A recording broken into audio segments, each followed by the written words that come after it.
möchte es ganz kurz machen. I only want to make some short points and welcome you and muchas gracias for Francisco García Quiote. He was a real organizer. He did the main job of organizing and administrating. I'm a little bit ashamed about that, but I have to say many thanks that it is possible to bring together specialists on alienation and Simmel from Hungary, Argentine, United Kingdom, Austria, Croatia, and I hope I did Italy. I think I have not forgot anybody country. And the idea was to bring together experts in that field. The idea happened after Francisco and me. We have a common digital workshop organized by the former Lukács archive in Budapest and discussed in 2020 because of Lukács' 50th birthday on his ideas. And everybody of you know that there is a very interesting connection between the thinking of Lukács, especially in the early and middle period, and Georg Simmel, and this is part of our workshop. We will start with the first session, and thank you, muchas gracias, María Belforte, for doing the job of chairing this session. And we have three presentations, and I will finish my introduction. I'm unhappy that we cannot have a glass of wine in the afternoon or in the evening in Vienna or in Buenos Aires. But I think, on the other hand, it is possible to bring together so many different people from different areas in that digital way that wouldn't be easy to do in a real presence symposium or workshop. Muchas gracias. Well, okay. Good morning to everyone. Good afternoon. We'll start the first section of the workshop. And as Professor Müller-Funk said, we have three presentations in this block. The way we're going to work is we are going to have the three presentations first, and then we have some time for interchanges, questions, comments, etc. So the first presentation will be in charge of Professor Esteban Vernik, and the title of his presentation is on Socialism, Work, Freedom, and Justice in Georg Simmel's Moralwissenschaft.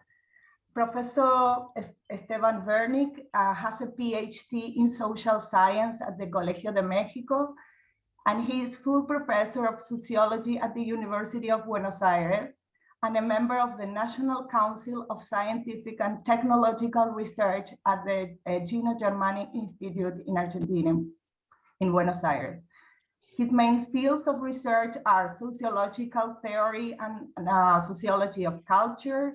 And among his recent publications are Georg Simmel, Un siglo después, co-edited with Hernán Borisonic, preface to Georg Simmel, La cantidad estética, El numen de la Patagonia, Nación, Tiempo y Territorio, co-edited with Ignacio Araciaga, and postface to Georg Simmel, Introducción a la ciencia de la moral. The second presentation will be in charge of Vera Szabari, and the title of her presentation is The Urban Thinker, Simmel's Influence in Eastern European Sociology. Professor Szabari is an associate professor at the Institute of Sociology in the Faculty of Social Sciences from Eötvös-Loránd-Universität. And her main research areas include history of science, sociology of science, and history of Hungarian sociology. She's a founding member of Voices of the 20th Century Archive and Research Group, founded in 2009 at the Institute of Sociology of the Hungarian Academy of Sciences. The volume entitled Discontinuities, Hungarian Sociology between 1960 and 2010, edited by Szabari, was published in 2020. The third and last presentation of this blog will be in charge of Professor Wolfgang Müller-Funk, and the title of his presentation is Between German Romanticism and Marxism, Entfremdung und Verdinglichung, Cornerstones of a Discourse History. Professor Müller-Funk studied German philosophy, history, and Spanish in Munich, and he obtained his PhD in 1981 and his habilitation at the University of Klagenfurt in 1993. He participates in international teaching and research activities, and he was a professor of cultural studies at the universities of Birmingham and Vienna. Among important monographic works are Crudelitas, Zwei Kapitel einer Diskursgeschichte der Grausamkeit, Die Kunst des Zweifels, Theorien des Fremden, Die Dichter der Philosophen, The Architecture of Modern Culture, Joseph Roth, Komplex Österreich, Kulturtheorie, Die Kultur und ihre Narrative, Die Farbe Blau, and Erfahrung und Experiment, Studien zur Theorie und Geschichte der Essayismus. Now I'll give the floor to Professor Vernik to start his presentation. Okay. Good morning, good afternoon. Thanks a lot, María, for your presentation. Thanks the organizer from Buenos Aires and Vienna for this, to invite me to participate in this workshop. I prepared a paper in 7 pages.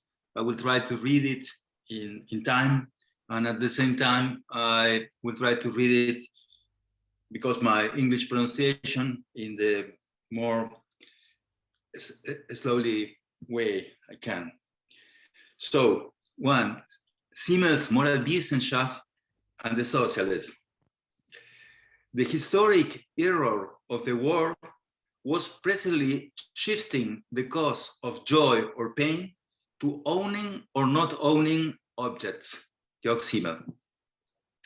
Georg Simmel published the introduction to the Science of Morals, a critique of the fundamental ethical concept, henceforth ISM, Introduction to the Science of Morals, in 2 volumes in 1892 and 1893, respectively. The book was reprinted in 1904 in an edition with a new preface by the author, and then again in 1911. It seems safe to say then that the book had considerable impact at the time. A treatise on the science of morals that came out 2 years after his first sociology book on social differentiation, and 7 before his magnum opus, Philosophy of Money. Throughout Georg Simmel's work, many of his critiques of the capitalist order are moral at core. Those critics address the asymmetrical distribution of money and power constituting of capitalism. To put it concisely, he objects to the concentration of money and powers in the hands of a few. Fewer and fewer have more and more, while more and more have less and less. These tendencies at play in modern capitalism, at least according to Simmel's diagnosis, the shape of the different position individuals occupy in the social structure, as well as the different amounts of money and goods they possess. Money and goods are understood as means to obtain happiness. They are necessary to happiness, but cannot alone ensure it. The relationship between having money and happiness is complex. Some years after the publication of the ISM, Simmel would adopt a refrain that goes something like, money is not enough to make you happy. but you can't do without it. During the period when the ISM was published, in particular, Simmel was by no means at a remove from the social movements, and his stances were akin to those of certain socialist circles and organizations. In fact, little is known about Simmel's ties to the socialist movement, though he did contribute under the pen name Paul Lissigan to Forward, the newspaper of the Social Democratic Party, and to the socialist newspaper of the Brewery Workers' Union. His sympathy for those workers and that union action against management also came through in his subtle analysis of the conflict between them in the 5th chapter of his Sociology of 1908, titled The Struggle. It is also known that in the period immediately following the publication of the ISM, Simmel worked with the Berlin chapter of the Social Science Students Union, Socialwissenschaftliche Studentenvereinigung, to which he gave 2 lectures. While there are no surviving written transcription, the title of those lectures evidence his interest and commitment at the time. The Psychology of Socialism, delivered in December 1894, and Historical Materialism in May 1895. First off, in the German under Wilhelm II of those years, academic circle from on a university professor who adhered to socialist ideas. The conservative rule of Bismarck and his anti-socialist law that persecute social democrats were a thing of the very recent past. Throughout his career, Simmel is known to have had strained relationship with the university establishment. He faced numerous difficulties working his way up the academic ladder. Despite his identification with the socialist workers and students movement, however, Simmel came out against the dogmatic reading of Marx common among social democrats at the time, a position clearly laid out in his preface to Philosophy of Money and elaborated in his book Problems of the Philosophy of History, which came out in 1892, that is just before the ISM. In both those texts, he disputes economic determinism or any other teleology or philosophy of history that sees as necessarily evolving in a single direction. Simmel was also one of the first figures to bring debate on Marx's idea into the German university context. Those debates had previously taken place only in the context of political circles. Ferdinand Tönnies remembers Simmel teaching him and Max Weber a Marx different from the one of more dogmatic groups, a Marx who, for the sake of an interpretation of modern time, could be confronted with more individualistic philosophies, like Nietzsche is. We find in the ISM the following passage that suggests both Simmel's appreciation of and misgiving about socialism. He celebrates that, unlike individualists, socialists seek to level out access to the means to happiness. He is not unaware, however, of the problem of obscuring personal differences. In no other constitution of society would relationship with the problems of moral philosophy be as obvious as in socialism. All socialists show in the terrain of the practical that tendency to the complete rationalization of life, to the orientation of life by a single superior principle. What follows then hopes to make a contribution on the basis of a reading of the ISM to the place of socialism in Simmel's reflection as evidence in his treatment of the problem of the unfair distribution of pay for work. Can socialists help foster an order in which pay for work is more equitable among the members of society? So, point 2, work and the unfair distribution of monetary compensation. Work is desire held in check because it is precisely for the worker that the object has independence. Hegel, Phenomenology of Spirit. The vision of work and wages that appears in the ISM belongs to Hegel and Marx tradition. Hegel's philosophical anthropological understanding of work as possibility and confirmation of human realization rather than as divine punishment takes precedence, however, especially in the case of those who perform spiritual tasks, who realize themselves through the products of their labor. Hegel mentioned artists and writers, but that does not hold true, as Marx famously observed, of all work. Marx called attention to the alienating nature of certain types of work, like wage labor. Rather than realize themselves through their work, what wage laborers experience in their work is alienation. In his analysis of alienate labor, Marx concludes, indeed, where the product as the object of labor pays for labor itself, there the wage is but a necessary consequence of labor estrangement. Likewise, in the wage of labor, labor does not appear as an end in itself, but as the servant of the wage. These passages from Hegel and Marx, passage even today fundamental to any philosophy of work, resonate in Simmel's argument in the ISM. Be that as it may, our sociologists from Berlin could not have read those lines from Marx's economic philosophical manuscript because, though written in 1844, they were not published until 1932, that is 15 years after Simmel's death. In the ISM, Simmel addresses the relationship of alienation between work and money.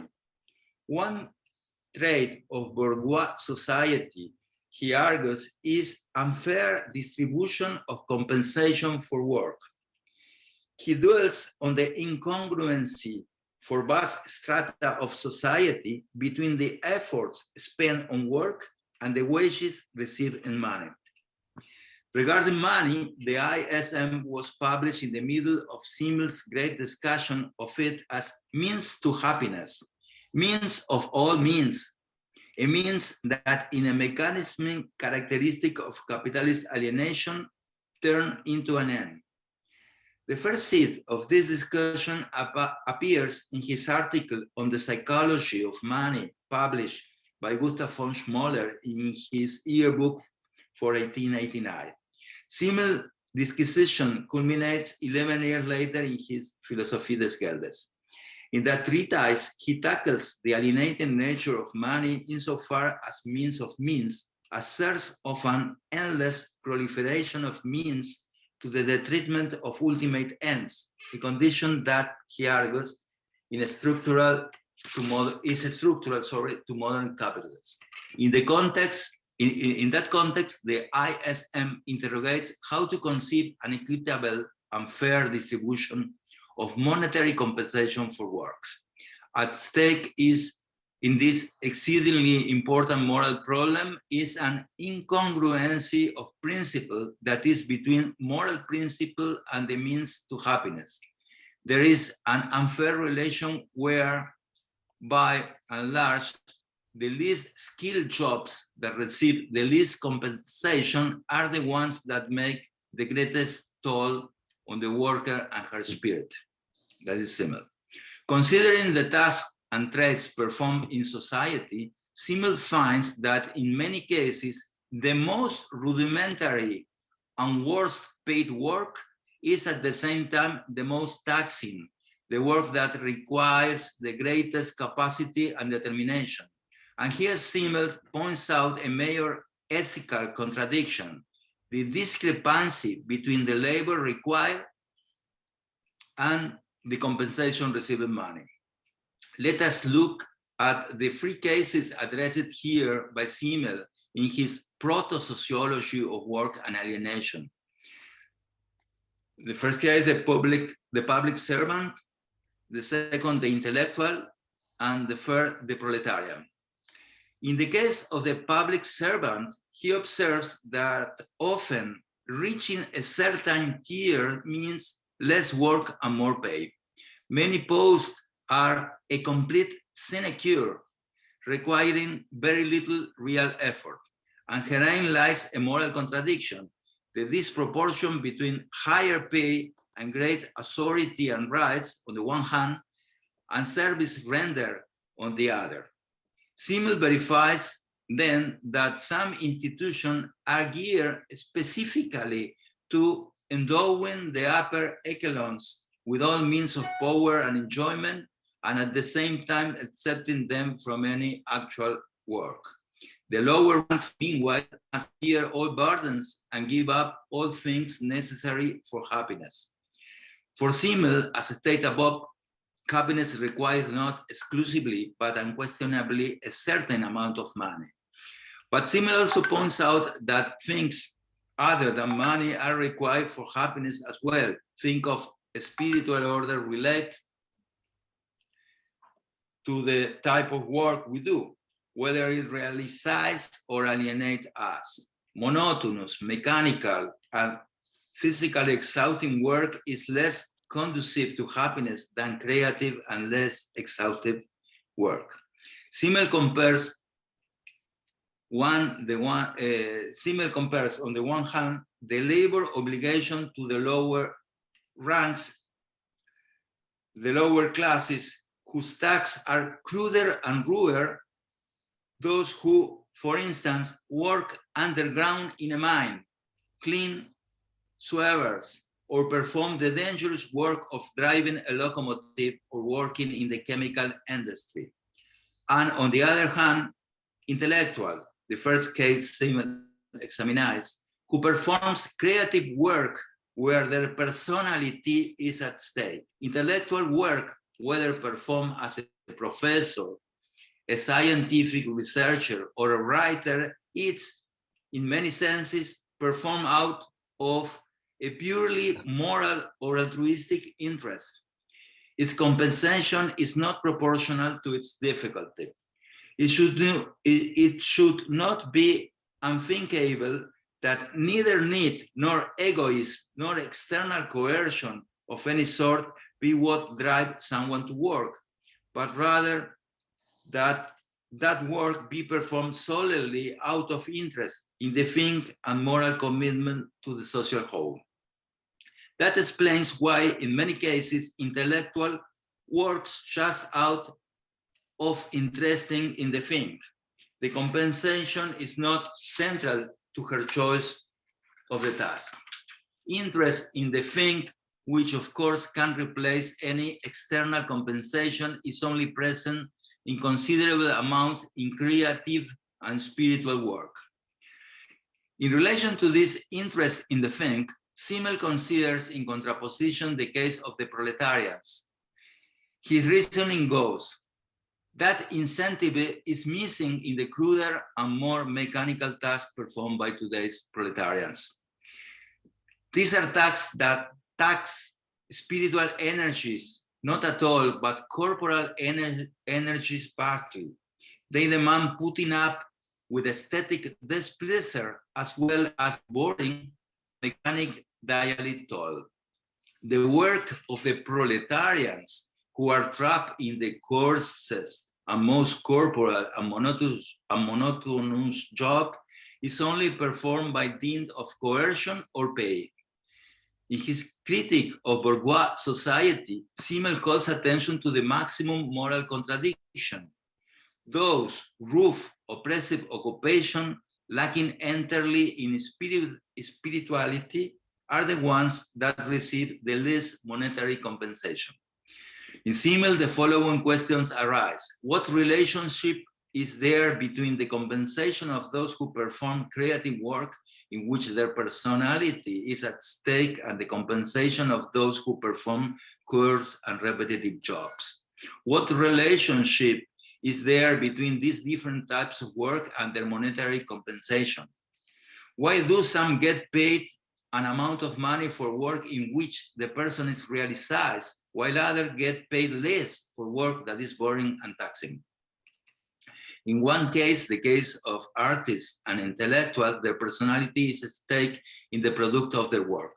In the other, the case of workers, they are by no means realized, but just the opposite. They are alienated by their work, but even so, they receive less pay. Finally, in the tragic and relational social injustice in pay for work, every time the rich are granted something, something is taken away from the poor. The phenomenon means ultimately that the lower someone's social and economic position, the less a person has obtained from her work, the harder it will be for the pay obtained to match the objective value of the service rendered. Faced with this moral critique of bourgeois society, Simmel asked himself, if in fact socialism might offer a fairer social order where the distribution of happiness and of compensation for work is more equitable. There is a form of socialism that quickly comes up against a difficulty. It completely elides the question of pay. Pay for job hard and easy, spiritual and mundane are compensated with the same basic matter. Not only is there no quantitative relationship between the job and the amount of that matter, but there is no conceptual relationship either. Therein lies a problem of enormous moral weight for Simmel. He writes, if pay is no longer any way the motive for work, it is superfluous to set a higher wage for more difficult work. Socialist proposal, that is the total elimination of all pay, is not, therefore, Simmel argues, an entirely satisfactory solution. It tends to disproportionality between different jobs, that is, in his view, between different individual commitments to society. Throughout Simmel's entire body of work, that tension, the struggle between the individual and society, is sociology's greatest conflict. But getting back to the ISM and the specific question of the relationship between work and pay in socialism, he put it in these terms. And I do not see how that contradiction in socialism can be overcome unless under those ideal conditions and thanks to the perfection of technology, none of those thankless or rough jobs exists. At stake is a hope, one that any other ideal formation can partake of as well, to show that under its domain there will be no more dirt or envy. Simmel voices the hope that humanity evolve into a superior stage with no more dirt or envy, that it leave behind the state of capitalist society fraught with psychosocial feelings that work against solidarity, feelings like the selfishness and greed, avarice and covetous, associated with the money and material possession when in the hands of a few. By no means did Simmel consider that hope based on the perfection of technology a sure thing, however. His doubt would persist and he would continue to reflect on the question in, for instance, philosophy of money. Lifestyle, the final chapter of that book, contains paradoxical thoughts on the question of technology. The ISM, however, concludes that pure socialism is the final aim of evolution, the way to reach the heights of happiness. But crucially, what he referred to is a sui generis socialism enriched with other components. Socialism must be considered a regulatory principle. Its potentiation in concert with pre-existing individualist orders can temporarily increase the total amount of happiness. Finally, in the appendix or parerga to the ISM, Simmel offers a note on socialism that evidences his practical concern with participating in the debate from within social movement. He speaks of the affinity between socialists and the proletarians who, because inserted in industrial processes, are not inclined to rationalization than peasants. Peasants are less drawn to the socialist order because they depend on contingent and unplannable phenomena like the weather. Along his life, Simmel will continue to hold that idea. Its empirical validity, at least as a hypothesis, might enrich the assessment of a range of contemporary phenomena of the social world. Well, I got another little part, but I'm afraid I have no time, so I can stop here. Thanks a lot for your attention. Okay, well, thank you very much, Professor Vernik. Now I give the floor to Professor Szabari. Professor Szabari is presenting a work which title is The Urban Thinker, Simmel's Influence in Eastern European Sociology. Please go ahead. Thank you, Maria, and thank you so much to the organizer and for invitation and the opportunity. Special thanks to Miklós Mesterházy and María Kerekes. And I try to share my screen because I have got a PPT, but just a moment, okay.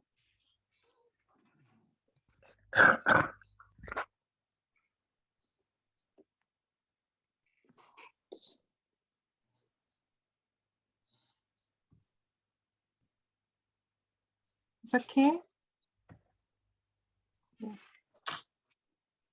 It's okay. Thanks a lot. Okay, and yes, my title of my presentation, The Urban Thinker, Georg Simmel's Influence on Eastern European Sociology. And in my talk, I'm going to discuss Georg Simmel's influence on the social sciences in Hungary, especially between 1900 and 1919. As in other Eastern European countries, sociology was institutionalized in Hungary in the early 1900s.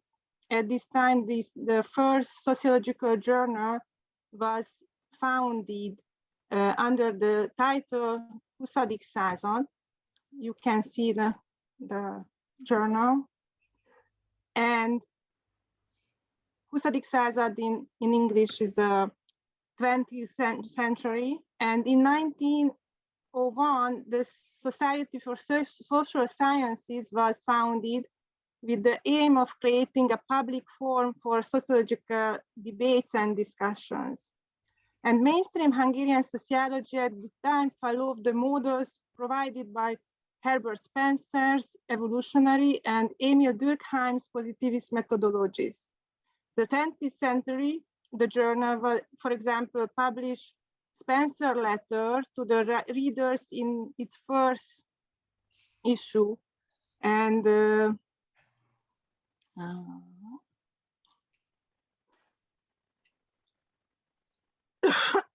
sorry. And in the contents of the early issues of this journal, we can find many well-known authors, including Emil Durkheim, Werner Zombart, Gabriel Tard, and Georg Simmel, who were prominent social thinkers in Western Europe and who led their support the journal through these symbolic gestures of contribution of essay. Simmel published several essays in journal, which also reviewed his works, including the 1819 essay, The Problem of Sociology, in which Simmel introduced a new and novel definition of sociology. He defined its society through the interactions between individuals and created what we call formal sociology. Simmel's concepts of sociology was quite different from the positivist evolutionary conceptions prevalent in Hungary at the time, which is partly why his writings were not publicly discussed or positively reviewed until 1910 in the journal. By this time, his work had been published 4 times in Germany. In the early 1900s, only a small group of Hungarian and more broadly Eastern European intelligentsia was interested in sociology. In this group, Oskar Jászai stood out, who championed cause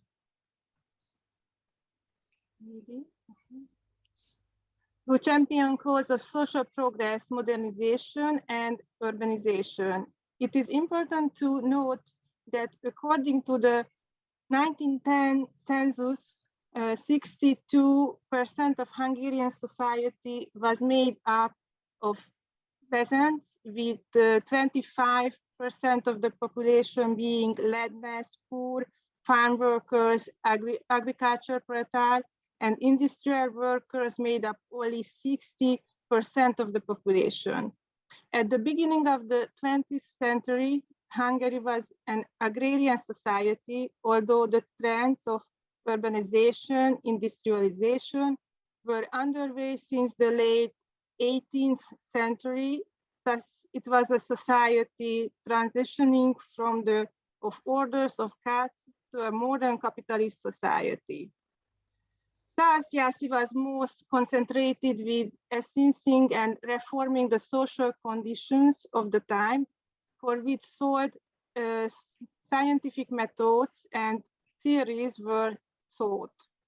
For this Eastern European sociologist, Durkheim's institutionalized rationalist sociology was much more useful than Simmel's theories that did not define sociology as an independent scientific method, and whose research questions were applied to modern, urban, bourgeois social worlds, such as the question of individual freedom in large cities, the question of culture's role, the stranger, and which played a marginal role even in German sociology.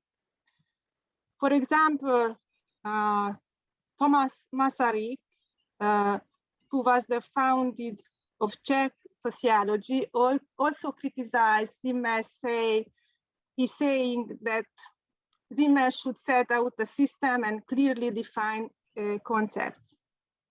Then we can compare Simmel's influence in Hungary and the United States, where he was well known. American sociologists widely use Simmel's theories to develop their own methods and ideas, which can be explained with at least 2 significant reasons. First, the topic discussed by Simmel were very similar to the problems already existing in American society. His essay about life in large and multicultural cities, intellectual life, and the stranger provided concepts for a better description of the society. Second, Simmel had personal contacts with American sociologists. For example, Albion Small, the founder of the journal American Sociology, knew Simmel from his years as a college student, and that two stayed in contact, corresponded, and Small published Simmel's works and sent students to Berlin to study with Simmel. Thus, for example, Robert E. Park, a founding figure of American sociology, traveled to Berlin, and later, as the chair of the sociology at the University of Chicago, he helped disseminated his work, Simmel's works. In Hungary, two personal contacts that Simmel had to sociologists played a role. Both Georg Lukács and Béla Balázs attending Simmel's lecture in 1906 and in 1907. According to Eva Karadi, they were two of those Eastern European students who were reputed to have gone from the train station in Berlin, train to Simmel's lecture, and then to look for lodging only afterward. They were also among the few students selected due to the capacity for original and independent thinking out of the about 300 students who attend Simmel's lecture to attend the professor's private seminars.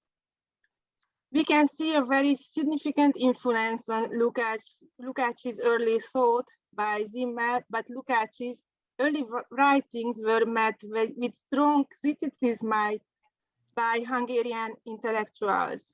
Lukács's 1910 note on the margin of literary theory is strongly defined by Simmel's theories. Lukács thought of his history of literature as a combination of sociology and aesthetics, best suited for the analysis of literary works. In this work, Lukács interprets literature as a social phenomenon. He said, literature then is the expression of experiences, and the medium of this expression is form. It is form that is social in literature. Form is the sole concept that we can gain from literature, with the help of which we can gain insight into the relation of its internal and external life. According to Lukács, form is a spiritual activity outside time, history, which form part of the whole of human spiritual life. Similarly to Simmel's analysis of fashion, for example, Lukács analyzed the appearance of new style within a specific social group in which the changes occur and are ignored by the rest of society until they trickle down when the intelligentsia is on the new and completely different trend. At the same time, Lukács's Simmelian approach was not received favorably in Hungarian sociology. Mihály Babič, who was a defining figure of Hungarian literary life, describes it in his review of Lukács's volume of essays, Soul and Form, as opaque and defined by an infatuation with unclear and foreigner to Hungarian mentality, German metaphysical concepts. We can find the same and similar ideas, although with a more moderate tone, in Oskar Jász's letter to Lukács. And in 1910, Lukács writes in a letter to a friend, I cannot learn any more from Simmel, even though he has been kinder to me than he ever, inviting me to a conversation for over 2 hours recently. And Lukács, however, did not just step away from, but directly criticize his early master. In his 1980 necrologue of the thinker, he described him as a cold transitory phenomenon who was attractive in the eyes of the young generation, but whose power was temporary and whose weaknesses could be resumed in one phrase. He was the true philosopher of imperialism. Lukács dedicated an entire chapter to Simmel's oeuvre in his 1952 or 54, The Drawing of Reason. This book by Lukács has received much criticism.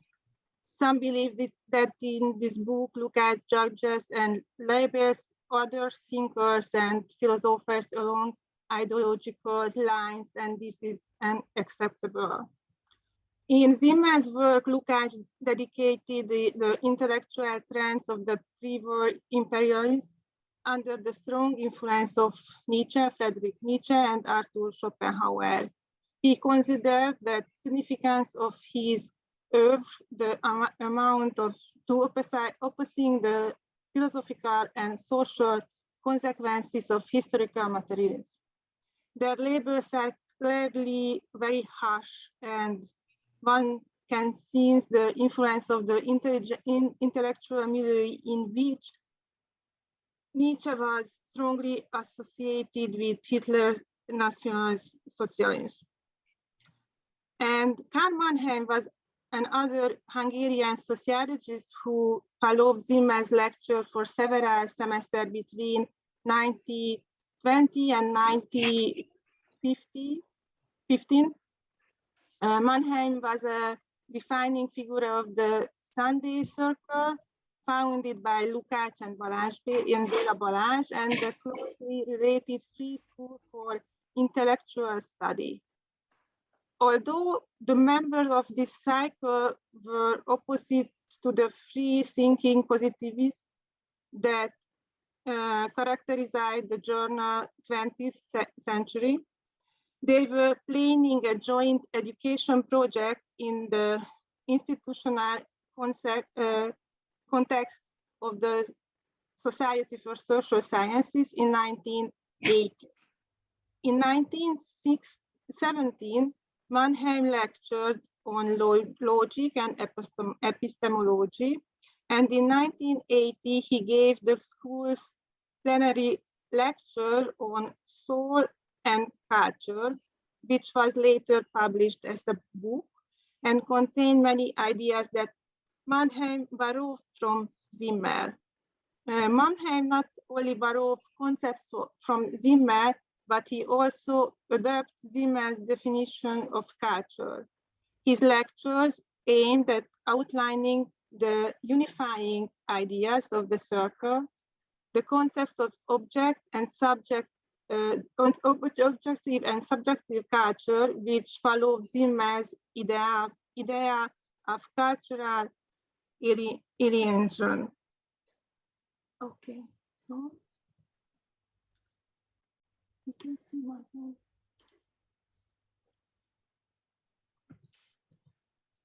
Soul and culture reflects Simmel's neo-Kantian philosophy of history and its consequences for the practice of the social sciences as faithful as hardly any other works published at the time in Germany, or older and later during the renaissance of Simmel's ideas in American sociology, wrote Anna Vesely in her essay in 1975.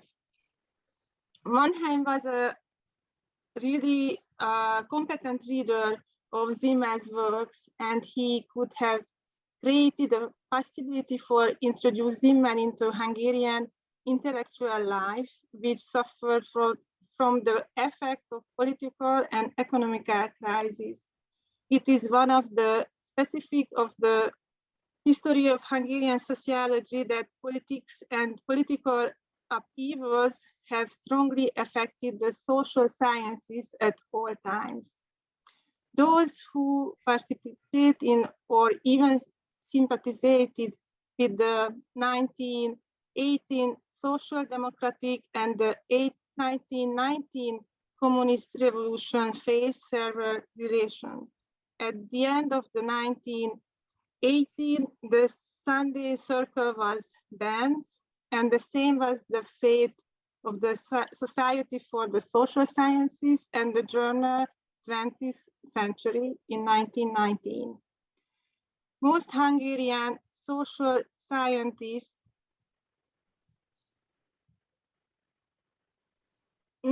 and artists felt that need to leave the country in the severe political climate. For example, there are some people, Balázs Béla, Arnold Hauser, Oszkár Jászai, Lajos Kassák, László Moholy Nagy, Károly Polányi, all emigrated at this time. Karl Mannheim and Georg Lukács also emigrated to Vienna in 1919, but Lukács returned to Hungary in 1945 and reelected Simmel's ideas. In the 1960s, sociology was allowed to be practiced in an institutional form following a Soviet model. Karl Mannheim never moved back to Hungary, and in Mannheim's sociology of the sciences, Simmel's influence never disappeared. I would like to highlight only one example of this Simmelian influence today, that concept of the free intellectual, which I consider an amalgam of Mannheim's Eastern European experiences and Simmel's ideas. To sum up, I would like to make two statements. First, although my focus in this talk was relationship between Lukács, Mannheim, and Simmel, Simmel's influence on the first two thinkers was only one of many influences, including Eastern European and German intellectual ones. Second, although I emphasize that there is a break in Lukács' thought with respect to his relation to Simmel, we can also detect some continuities in his works. Both statements can be illustrated with an example. The definition of intelligentsia in both Lukács's and Mannheim's work. Relying on Alfred Weber's concepts of socially unattached intelligentsia, Mannheim defines intelligentsia as a specific group whose task is to interpret the world for society as a whole. Both authors agree that we can talk about socially unattached intelligentsia because their members came from different social groups and backgrounds, and their thinking is not subject to caste-like regulation like that of the clergy. Because they are not beholden to any social classes or social class, the members of this free intelligentsia are capable of experiencing different ideas that are in competition in society. A view from Eastern Europe, this is not only a possibility for intelligentsia, but also I think it's a task and a responsibility. Thank you very much.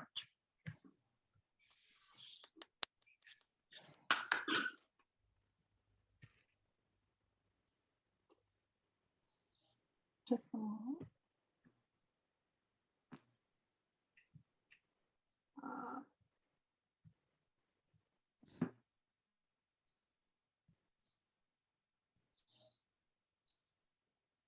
Okay.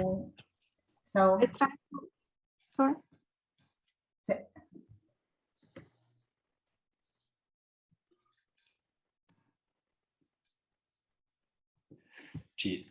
We hear you, Maria, I think.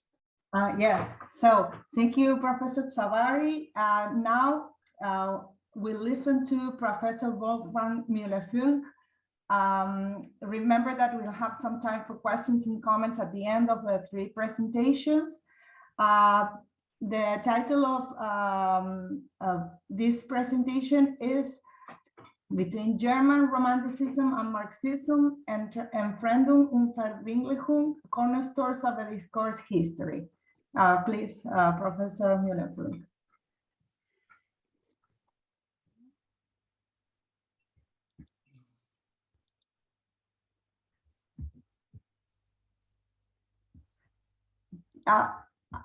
I'm afraid you are unmuted. Yes, okay, sorry.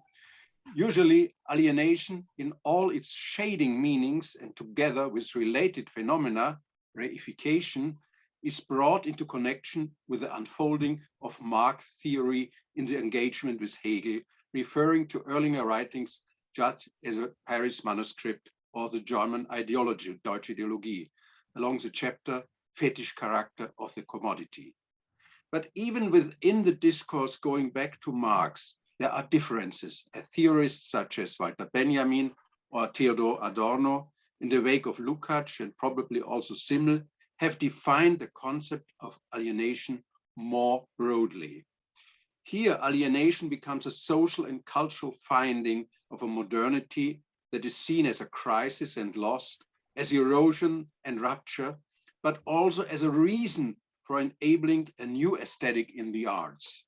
As Dietmar Kamper noted in 1988, art had gained an unexpected meaning, uncalculated expenditure in conflict with an existence dominated by calculation.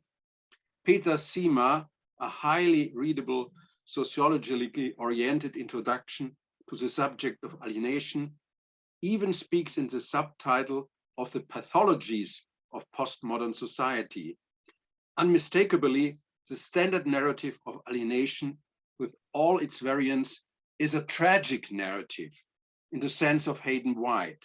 Sima, in turn, describes alienation first as, quotation, a disturbed relationship between individual or collective subjects and their social environment.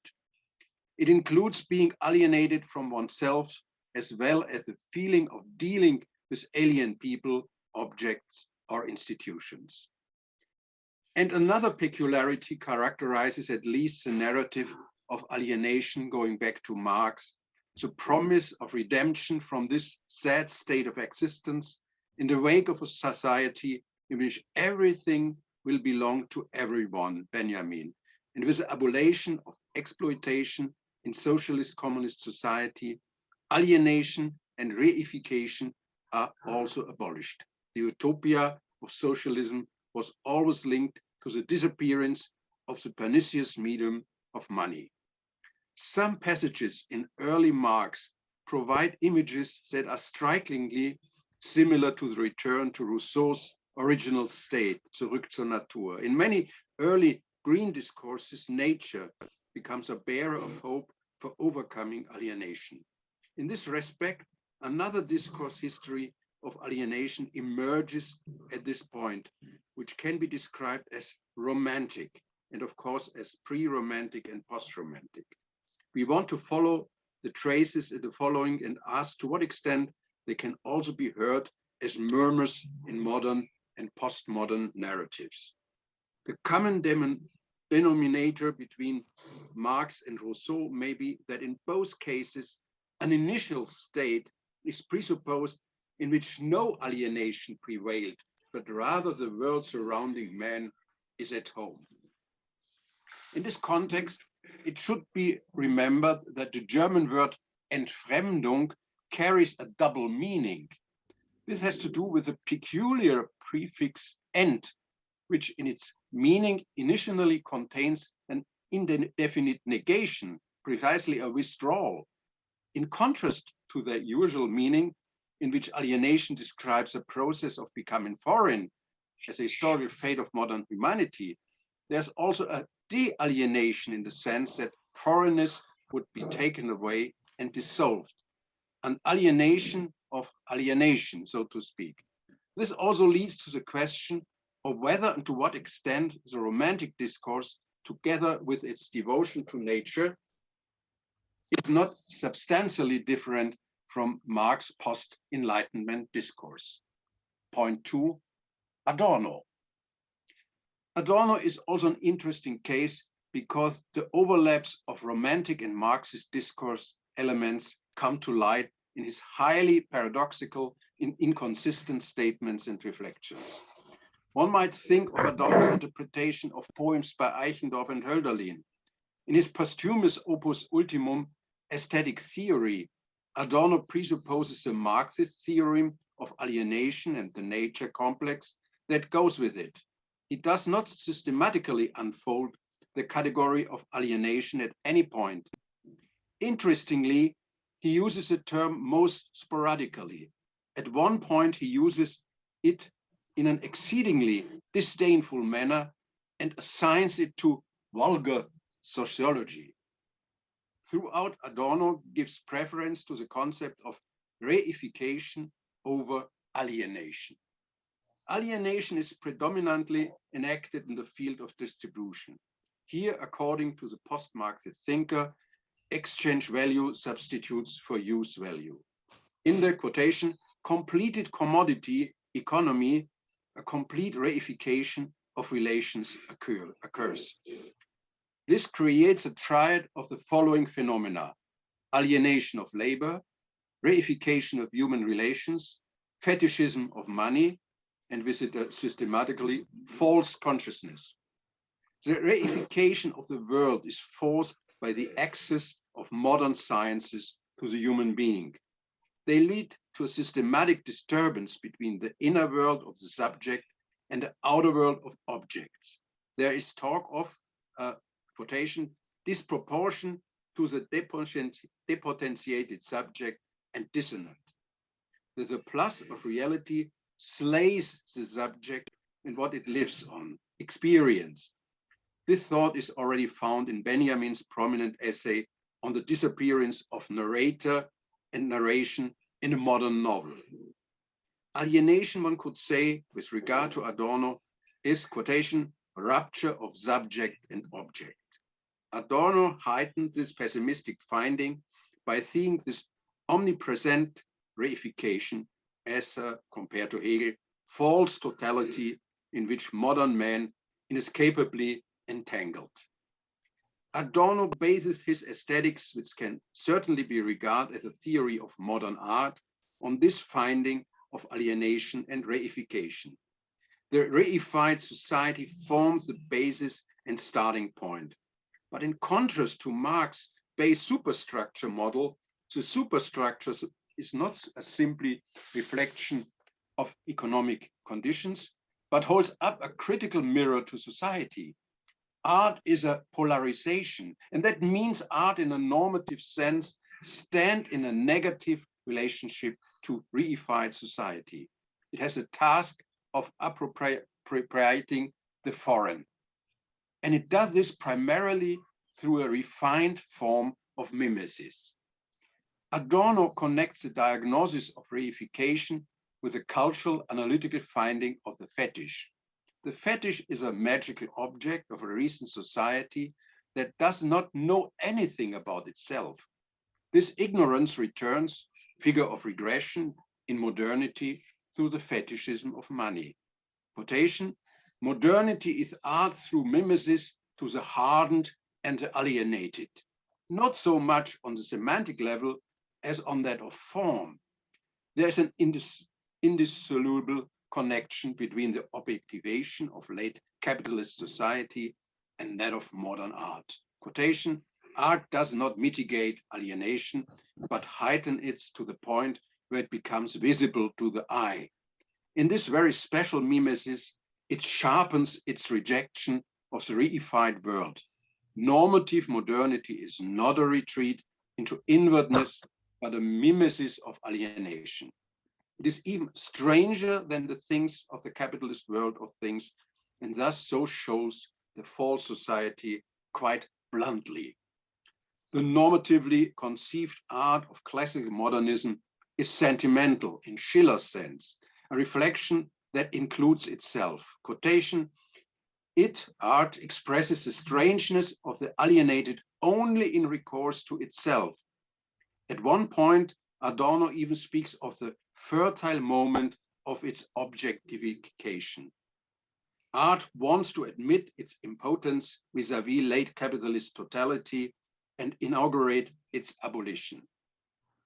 Art, which already advanced in Schelling's and Novalis' philosophy to the organon of a mimetically gained truth, thus moves into the status of a subversive knowledge. What is astonishing with regard to post-Marxist thinking is a transcendent moment of modern works of art. The shiver they trigger, the aura of apparition, the phenomenon of mere appearance. Unlike Benjamin's work of art essay, the artwork of the various modernisms creates something like a second aura, a fetishism of art that stands in the way of that of commodity society. Third, Novalis.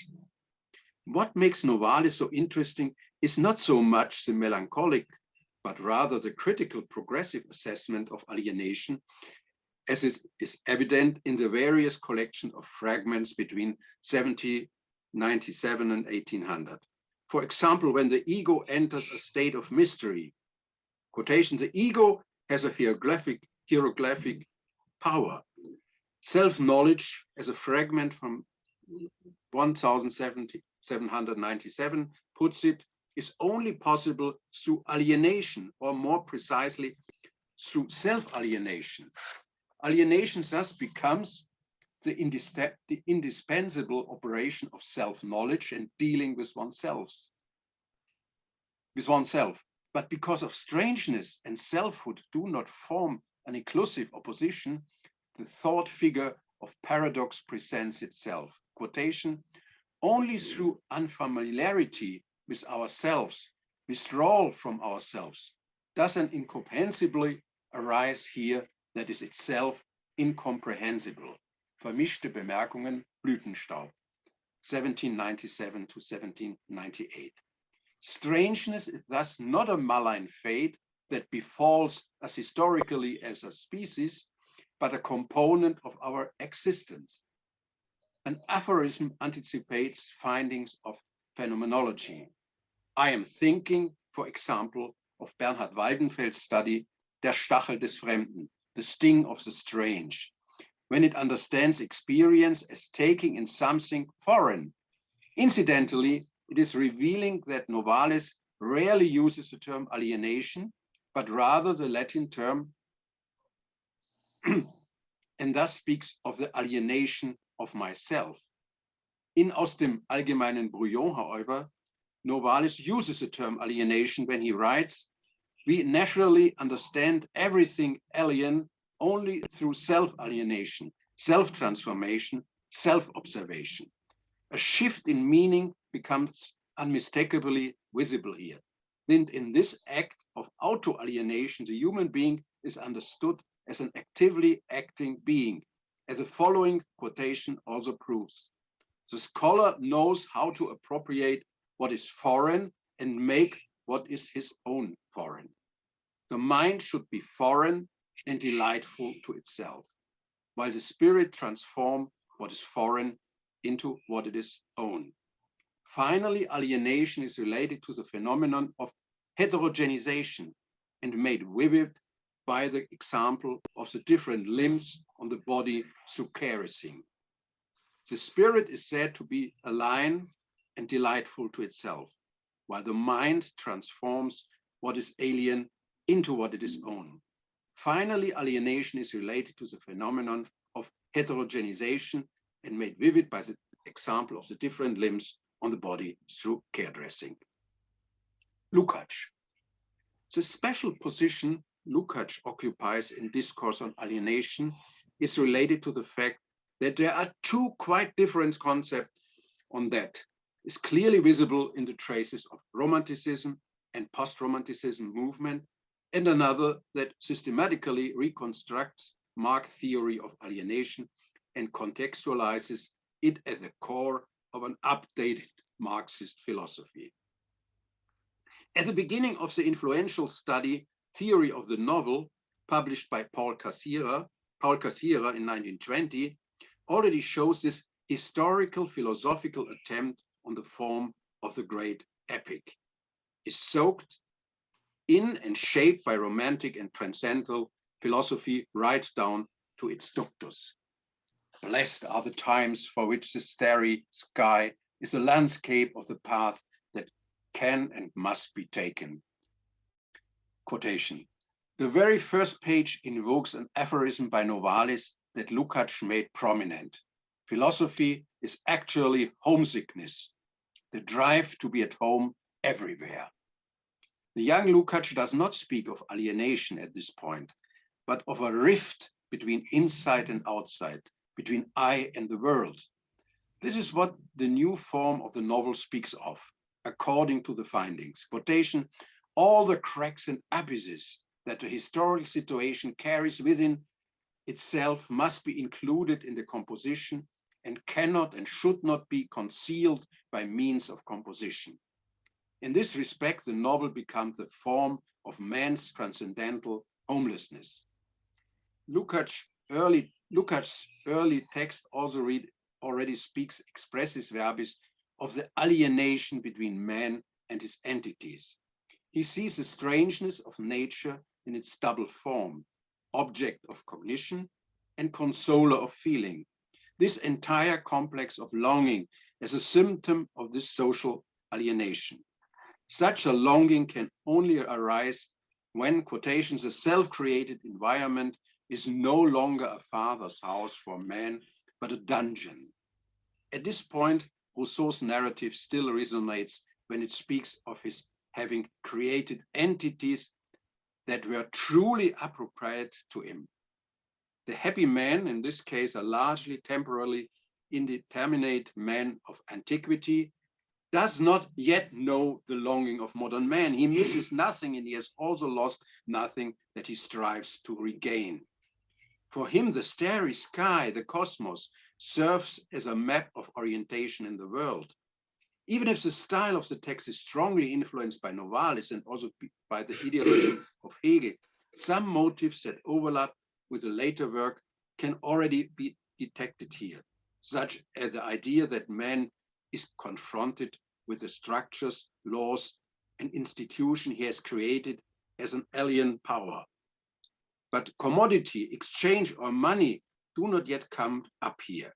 And the speculative, metaphor-rich structures of the text has little in common with that now trained on Marx, which we encounter in history and class consciousness. Like Adorno later, Lukács parallels alienation and reification. The lasting merit of the text is probably that it gives a systematic form to Marx's reflections on reification, alienation, and fetish, which are scattered in German ideology and capital, and thus gives Marx theory a philosophical setting, without which the subsequent renaissance of Marxism in the 1960s and 1970s would have been unthinkable.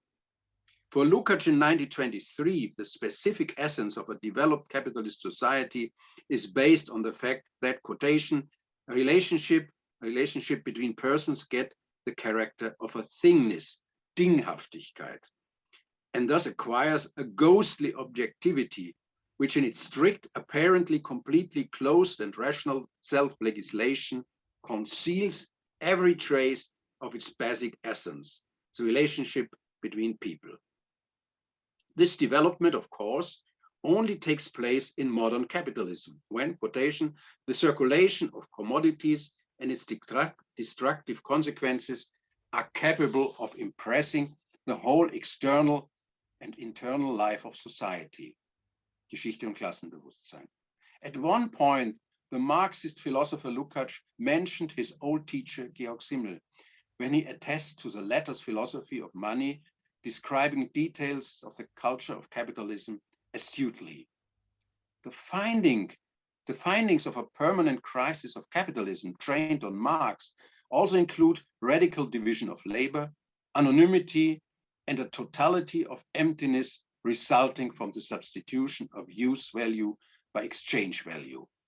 Lukács soon abandoned this philosophical trajectory of a Marxist-influenced cultural analysis, as he himself writes in retrospect, in favor of a philosophy of praxis that repeatedly led him into pitfalls of politics, with other thinkers, Benjamin, Adorno, and Günther Anders, further developed this discourse along with its basic narrative, detaching it more and more from the traditional paradigms of Marxian theory. Fifth, Simmel. The concept of alienation, the core of a literary and cultural theory based on Marx, hardly appeared as a central category in Simmel's main works, neither, as one would expect, in the opulent philosophy of money, nor in the much-cited essay, The Big Cities and the Intellectual Life. The phenomena that Simmel describes as characteristic of the culture of capitalism and the modern metropolis, such as distance, rationality of purpose, lack of character, indifference, reluction of affect and apperception, can be understood as important aspects of precisely that alienation that in a certain sense constitutes the core of the initially Occidental modernity. In general, Simmel, coming close to the Marxist finding of reification, speaks of a culture of things that overlays the human being. The concept of alienation occurs quite en passant in a much lesser known Simmel writing, namely in his essay, Die Religion, 1906-1912. The author speaks at one point of man's periodic alienation from God. In this context, alienation is understood as the opposite of love, as a love that creates its own object and thus forms the core of the very religious that first creates religion in all its manifestation. And for Simmel, this also includes fatherland and humanity. Religion is thus a psychological and symbolic instance of Kommunization, Vergemeinschaftung, that permeates all social relations and confronts man as an independent power. Alienation is thus by no means merely a displacement that happens to man, but an affective lack, just as it is said of a pair of lovers that the two people have become alienated from each other, that is, have distanced themselves and lived apart, having become indifferent to each other. The most important elements of Simmel's analysis of money can be described in such a way that money, which is understood as a medium of exchange and as a medium of a value setting in the broadest sense, becomes an end in itself and an overpowering instance similar to God in the fully developed capitalist commodities economy. Simmel called this state objectivation, in the wake of which substance is displaced by function and relation. The symbolic permeation of society by money, a medium whose only use consists primarily in its primary uselessness, completely reshapes man culturally. This cultural change includes strategic and complex calculation, the calculation between being of modern times, the primacy of things, the practice of distance, and with it indifference, the diminution of affects in everyday human life, the power of abstraction. The fellow human beings becomes a dispassionately perceived partner, an object in the exchange of desires and interests. All human relationships are thus subject to the mediocrity of money, which open up possibilities for action for all participants. Related to this is what Simmel calls intellect and lack of character. Intellect, according to its pure concept, is absolutely without character, not in the sense of lacking an actually necessary quality, but because it stands entirely beyond the selection into sidedness that constitutes character. This is evidently also the lack of character of money, end of quotation. But this lack of character also means that within the framework of the value relations of things determined by money, all participants are equal. Only the participants, quite clearly. But not only do people fall into a relationship of indifference to one another, people and things he has produced also fall apart, whereby one aspect, very similar to Freud's unease, is that the overwhelming world of the things of our lives, devices, means of transport, technology, art, and science, are unspeakably cultivated in contrast to the culture of individuals that produced them. The art of modernism, that would also be an analogy to Adorno, behaves mimetically to this development. The aesthetic interest of modernism aims, as Simmel very intricately and paradoxically puts it, at increasing the distance created against things by their becoming art. The distance implies a remarkable reversal in art, the media, as well as in everyday life. Quotation, the relations of modern man to his surroundings develop on the whole in such a way that he moves further away from his nearest circles in order to move closer to the more distant one, a narrative of globalization, by the way. Modern alienation also means that the near moves into the far and the far into the near. These are effects that are set in motion by all modern media. Money is only possibly the most powerful, primary and sustainable medium. Lucas' theory of the novel has at its core a theory of alienation between man and the world, what Günther Anders will later describe as man's worldlessness. The environment created by man himself is for him no longer a father house, but a dungeon. In contrast, Simmel is master of indecision and ambivalence. In his sketch of modern metropolitan life, he describes how modern urban man develops cultural techniques to withstand the superiority and overwhelmingness of urban capitalism. It is all those phenomena that belong to the phenomenon complex of Simmel's alienation in money culture. Affect reduction, reduction of perception, indifference, and abstractionism. Regardless of all the major social problems, modernity as a culture of money, as a modern metropolis, contains a potential of freedom. Thus, the philosophy of money ends thoughtfully and contradictorily. Quotation: modern man, through the culture of the world of commodities, loses any definite purpose in life that limits him but give him support. But there's a flip side to this modern alienated life. This explains why our time, which considered as a whole, certainly possesses more freedom despite all that remains to be wished for, certainly more freedom than any previous time, is nevertheless so little pleased with his freedom. Concluding remarks, not Marx, remarks. A brief initial look at a discourse history of alienation shows that the interpretation and narrative composition of this highly misleading concept of horizon, as a reading of Rousseau, Novalis, Marx, Simmel, and Lukács shows, it's highly heterogeneous and mixed. Tragic, but also ironic and ambivalent narrative cores come to light. Metaphors such as dungeon, but also formulas such as reflection and freedom, which manifest themselves not at least in the arts of modern culture shaped by the medium of money. Alienation is fate and opportunity. It is highly improbable that central medium of money as envisaged in classic socialism could disappear or be abolished in favor of the primacy of Marx's use value. Simmel, by the way, was one of the first to diagnose that money could functionally survive its complete loss of substance.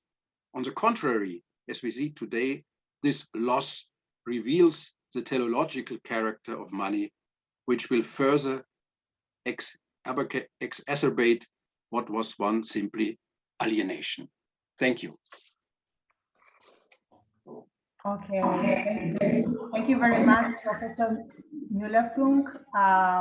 Now we'll have some time for questions. I'll ask you to raise hands or show in some way you want to ask a question, and or comments or any interchange. Yeah, can I think I just raised my hand actually. Yeah. Please go ahead. Okay, thank you. I'm just going to lower it so it doesn't confuse everyone later on. Can you hear me? Yes, we can. Yeah. Okay. It's very good. I was thinking extending your presentation, Wolfgang, which actually sort of circles back to the first presentation as well in some ways. So my thoughts were this. I think we're overinterpreting Simmel through the notion of alienation. And I'll say it for several reasons. And actually, you're sort of intimate that at the end of your discussion. I think if you look at the famous essay on the stranger in 1908, Die Fremde, what you will find is a formula in Simmel that speaks to estrangement, which is not alienation. And there might be a difference between estrangement, which is a perfectly legitimate English translation of Entfremdung, as opposed to alienation. So I think so what I'm saying is there are two versions of alienation. One is the specific Marxist alienation that Adorno takes up, which is alienation as a form of false consciousness that basically destroys experience and destroys any sort of genuine, authentic experience. You know, the mirror of experience is being taken away, and Adorno ends up with this vague idea of aesthetic experience in his last work, humanism, that is projected onto the future. So there's a long history of that, but there's also a productive alienation, which actually I would translate as estrangement. And you can actually go back, not only, you don't have to simply stay with Simmel. Obviously, Benjamin uses the concept of aura, which is also a form of estrangement, of distancing, that gives you a different aspect of an experience or perception. It gives you access to something not immediately visible. But if you want to go back further towards the Enlightenment, the concept of the sublime in Kant and before is this sort of awe-inspiring, terror-inspiring form of seeing that it gives you access to a different type of reality. Simmel says something very similar in The Stranger, which I actually have here because I've been working on it recently.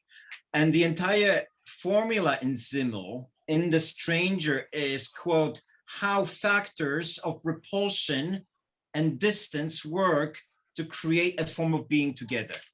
So he's interested in the productive aspect of estrangement, not in the Marxist alienation that is sort of, you know, it's all false consciousness and we have been sort of overburdened by commodities and various other things.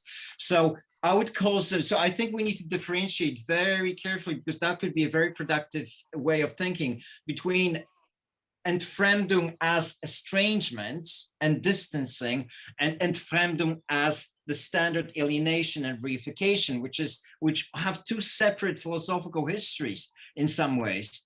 And then what I'm really interested in is in the productive nature of estrangement, which I think that's where Simmel is. So yes, he is ambiguous, but he's not ambiguous in a sense that he's sitting on the fence in terms of Marxism. He's ambiguous because he's a philosopher of tension. He's practicing Laban's philosophy. So life is full of tension and ambiguity, and that is the experience that he's trying to capture. He's less interested in alienation as a form of, you know, more formal analysis of commodities and false consciousness and all that stuff. So I think we have to sort of reposition ourselves a little bit here and start thinking of the positive, productive aspect of estrangement, which I think that's pretty much what Simmel is after, and that drives his entire philosophy. Shall I answer, Maria? I think it was a question to me, and I will try to bring my colleagues into the discussion with my response. I think this was a very excellent translation of what I have said in some sense. Yeah. Yeah. And the point for me was that in Adorno and in Simmel there's an overlapping of Marx and Romantic tradition, because I started my reflection on that point with Novalis, a reader of Kant and Fichte, and he is really as a most romanticist a positive.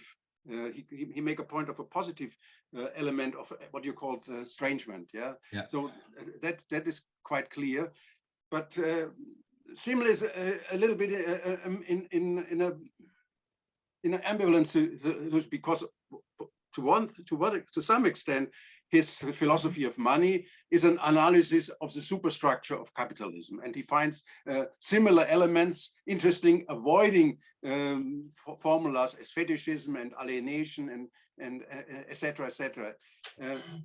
But also in Adorno there is a positive aspect of so-called alienation, Verdinglichung, because in modern literature, it opens the door for something new, what is seen as a positive reflection within literature. This is the reason he referred to Schiller, arguing this is a new form of literature which entails a very relevant form of self-reflection. So it is a form of enabling modern subjects to insights. With regard to the first lecture, I would like to say that that yes, Simmel has some sympathies for left ideas, but is skeptical with regard of a concept what he can see is Regiewirtschaft, central planning, for example, also in this book you mentioned. And he sees socialism as a regulative idea, yeah, not as a program. And I think he has a similar position, a left liberal position as a later Karl Mannheim in the times where he taught in Germany or later in the UK. Yeah. But I will not forward. We could discuss with Darius. I could discuss a very long time. I agree with his insight, and thank you for this kind of translation and doubling the so-called alienation. Yeah, no problem. I mean, we'll have a chance to talk about it some more. My presentation will be sort of along those lines. Yes, tomorrow. Okay, we will anyway, come so, back yeah. to that discussion. Yeah, we'll come back. Okay. So, any other question or comment? Francisco? Francisco Yeah. Garcia. I lower my hand. Yes, well, first of all, thank you very much for all the three presentations, which were very, very stimulating, and also the comment by Darius, which is also, I think, very stimulating to think on the concept of alienation. I have one question to Esteban Vernik, and his presentation, rather than a question, is a sign of curiosity. I remember one of Lukács' last statements, which was something like, he said,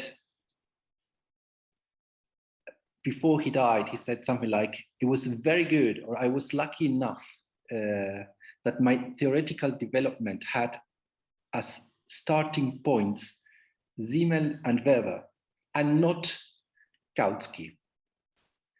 And I think your presentation made it quite clear, Esteban, this difference, this distance between Simmel's way of approaching reality and the Kautsky way of approach. My question is very simple. Do you know of any explicit mention regarding Kautsky? Is there any letter exchange between Simmel and Kautsky? Is there any comment made by Simmel on Kautsky? That's my question. Thank you very much. Please, Esteban. I'm afraid you must unmute. Oh, yeah. Yes, I think now it's okay. Thank you, Francisco. I think so. I think that there are a letter, but in relation with Kautsky. But really, I'm not sure. I know that there is, but I don't know where is it. I got to look for that. Yes, and it's clear what you said, that in that statement of Lukács, that he got the, how you say, the globes there's expression that in Lukács, he said that I did not learn Marx with the globes of Kautsky, but of the sociological point of view of Simmel and Bieber. But I go to look for that. I know that there is a reference in the correspondence. I don't know where is it, but I'm sure that there is. Yeah. Thank you. Okay, thank you both. There's time for one more question. Yes, please, Amalia, go ahead.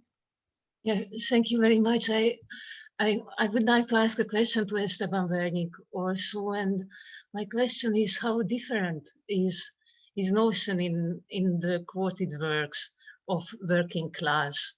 Does he make any differentiations between this notion working class, or is it rather a homogeneous mass of working people? Sorry, you asked me between working class and? Is it how differentiated is this notion? Is it a fixed notion, working class? We know what it is, or is it a problematized notion? He used workers and wage workers, and sometimes he used the notion of classes, but there is no clear reference to working class. I think, especially in this work, Enlightening the Moralwissenschaft, that I studied for that presentation. I think that he the most of the cases he used the workers and the wages workers, but not working class as we use it. Thank you. Thank you. So yes, Professor Müller-Funk. Yes, I would like to come into discussion with you, Esteban, and yes. ask you that the concept of socialism in Simmel as a regulative idea, as I mentioned, has a strong ethic background. It's different from the concept of scientific socialism, that there is a historical necessity that socialism will overcome capitalism as in a sense of an automatic development of history. It's a more, how to say, ethic socialism. It resembles me, in contrast to Kautsky, more with the Austro-Marxism, because they also try to combine Kantian ideas of ethics with a Marxist proposal for a socialistic society. And I have also a question to Veronika. Can you say some words about this Sonntagskreis, which was a network, and to what extent it was plural? Was it Marxist, leftist? I do think that our Spanish and Italian friends don't know so much about this network, this very stimulating network at the beginning of 20th century.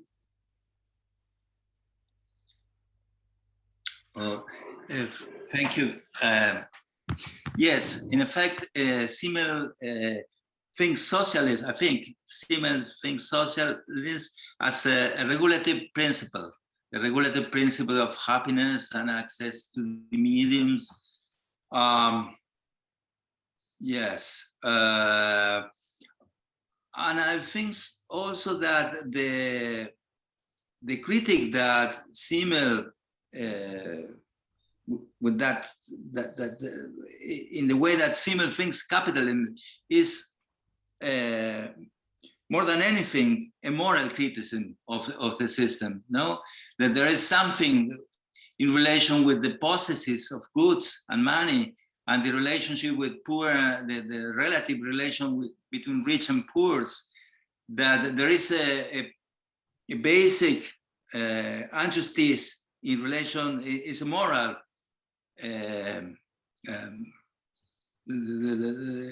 In fact, the more problem of that in the way that he see capitalism is a moral incongruency, as I said in that book. Yeah. Well, that's what I can say.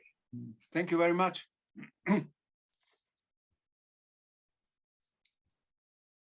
Professor Szabari, if you want to.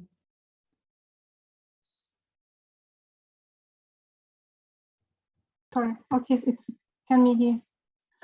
Okay, thank you for the question. Yes, this relationship between Lukács and Béla Balázs and Mannheim and Simmel and this group was very complex.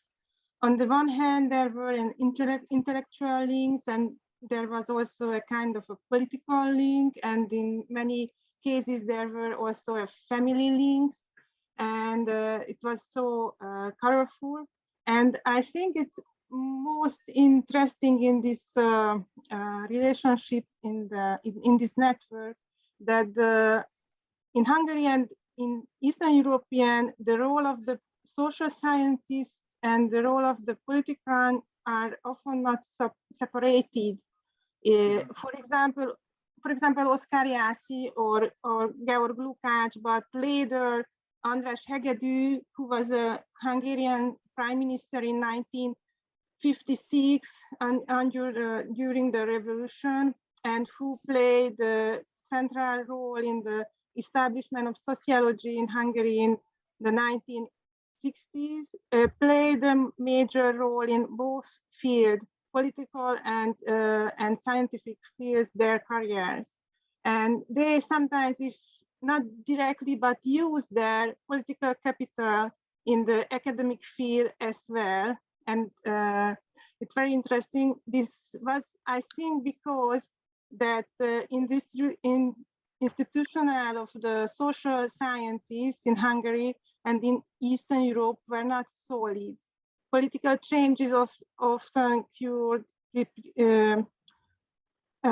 upwards, and the societies and the universities department was banned not only in 1919 but also in 1948 and 1916, and it was very interesting. And yes, and this is why the personal level of academic life has always been very important in Eastern European countries, and personal capital and the attitudes and opportunities have greatly influenced the development of social science and in this country, in Hungary.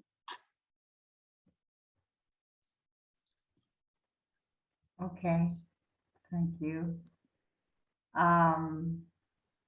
Yes, we have time for one more last question, if there is any.